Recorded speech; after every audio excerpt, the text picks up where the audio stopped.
Hi hello. അങ്ങനെ ഞങ്ങൾ ഒരു നീണ്ട അവധിക്ക് ശേഷം സ്കൂളിലൊക്കെ പോയിട്ട് തിരിച്ചു വന്നിരിക്കുകയാണ്. യശോകൂട്ടൻ ഹാപ്പിയാണോ? ഹാപ്പിയാണ്. അപ്പോൾ യശോകൂട്ടൻ സ്കൂളിൽ പോകുന്നതിന് മുന്നേ നമ്മളോടൊരു കാര്യം ചോദിച്ചിട്ടുണ്ടായിരുന്നു. ഞാൻ ഇന്ന് കരയാതെ സ്കൂളിൽ പോകാം, എനിക്കൊരു സ്ലൈം വാങ്ങിച്ചു തരണമെന്ന്. അപ്പം ഇന്നത്തെ എൽസക്കുട്ടൻ്റെ ചലഞ്ച് എന്താണെന്നറിയാവോ? ഈ വീടിൻ്റെ ഉള്ളിൽ നമ്മുടെ സ്ലൈം പാത്ത് വെച്ചിട്ടുണ്ട്. ഇന്ന് എൽസക്കുട്ടൻ തന്നെ കഥയൊക്കെ തുറന്ന് അമ്മ കഥ കൊടുക്കും.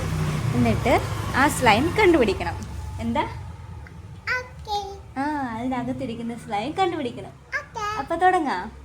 കമോൺ.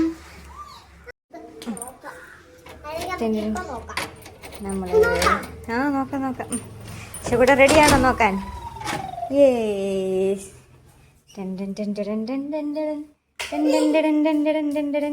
എവിടെയാണ്?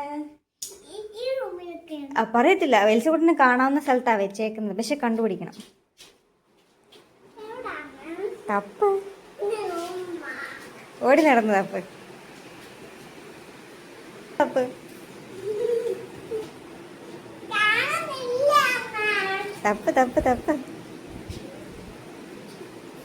പല ബോക്സൊക്കെ ഉണ്ട്, അതൊക്കെ തപ്പണം.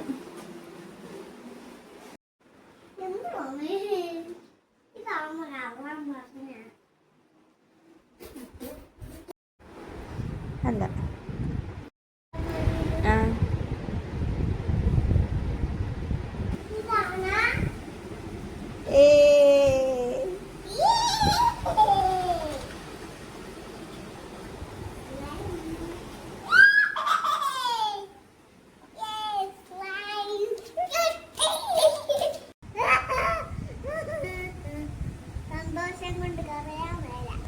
സന്തോഷം കൊണ്ട് കരയാൻ വരുവാണോ?